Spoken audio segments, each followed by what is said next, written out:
Minnesota loon was rescued after getting a fishing lure embedded deep in its wings. I want to show you the video. Take a look. Hang on to. Someone hold on the back. Hang on to Katie. I'm gonna go down. If I can help her. I got. You got it? Bye. Thanks for all the fish. Thank you, people. Okay. Wow, what a thank you from that loon. It looked very happy to be cleared from those fishing lure. 2 treble hooks were embedded in its wings. Just incredible.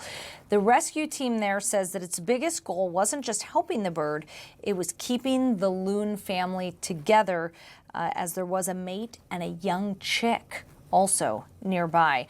Joining us to talk about this rescue is Gail Buhl. She was actually one of the rescuers who jumped in to save this loon. Gail, first of all, good work.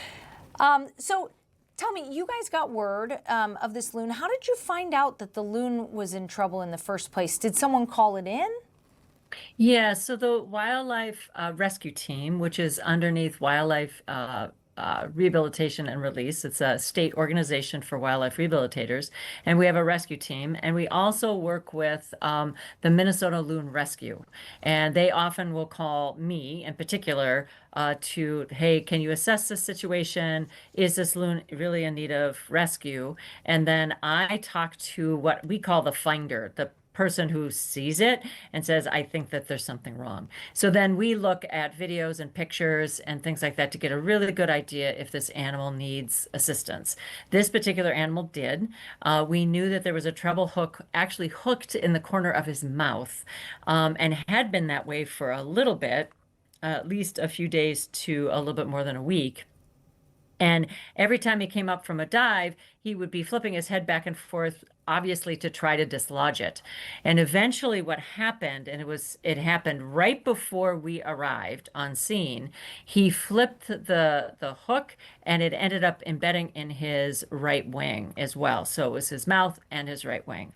And that of course is like, we were glad we were on the scene already. We didn't see that happen, but the finder, or one of the finders, we always have a spotter or the finder out there making sure that we know where the loon is when we go out. And they're the ones who spotted it and said, this is what's going on. Okay, so loons are notoriously very difficult to catch because they dive and they go underwater for long periods of time. But it sounds like you guys got a lucky break. The loon was sitting on a floating nesting platform. Yes. So most of the time, not all the time, different circumstances necessitate different rescue techniques. But most of the time when you have a loon that's on the water that can dive, we are doing the rescue at night. And that is because they dive. And we use spotlights and all kinds of other techniques to have the loon kind of come toward the boat. And then we net them from the boat. Well, right as we're getting into the bay, where the loon was, the finder or spotter said, you know what?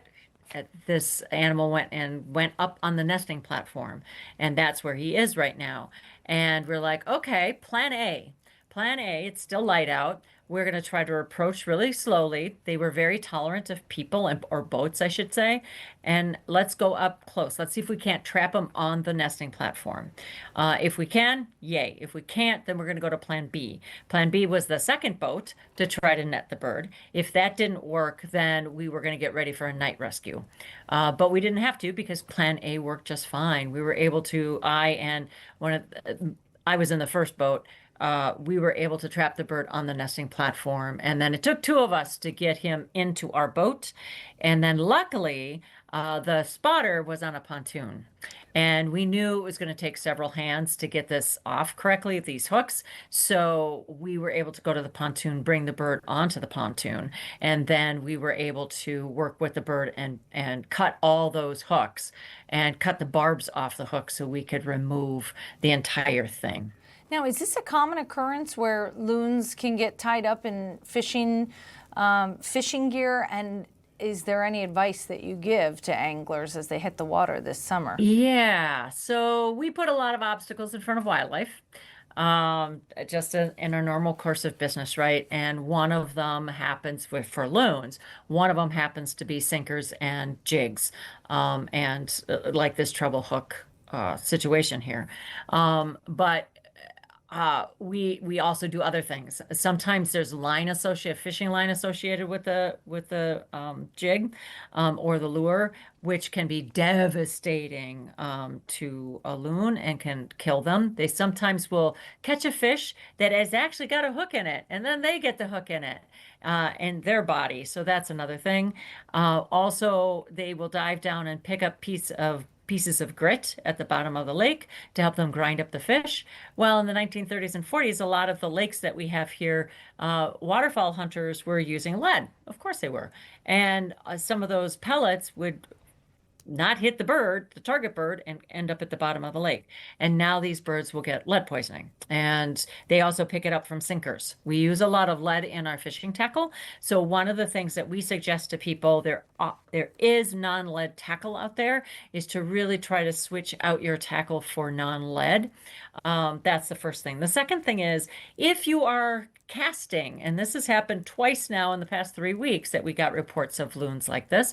If you're casting and you happen to see a loon chase your lure or whatever you're using, stop casting, because you will catch the loon accidentally. And now most people will just cut the line, and that can be devastating to the loon. So we say definitely, if you see a loon going after your line or your lure, just stop casting. Choose some other way to fish, go someplace else, something. And then you can help save a loon.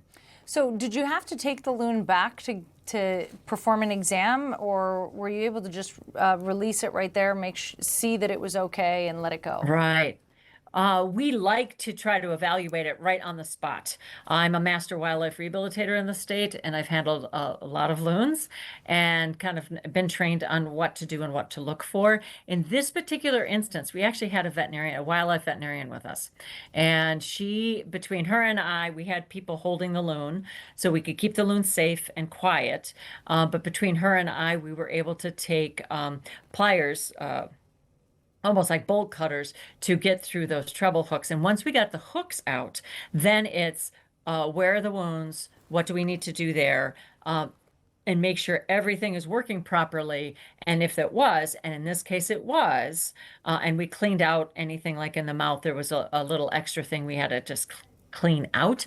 We're like, okay, this is good. This is good enough. We're going to let them go. Loons are high stress birds. You wouldn't think they were, but they are, especially in captivity and in wildlife rehabilitation. So we want to keep them if we can, keep them out in the wild immediately. That's what we want to do. We don't want to bring them in if they don't need to come in. Now, I have to ask about the family. So the loon was with a mate and a young chick.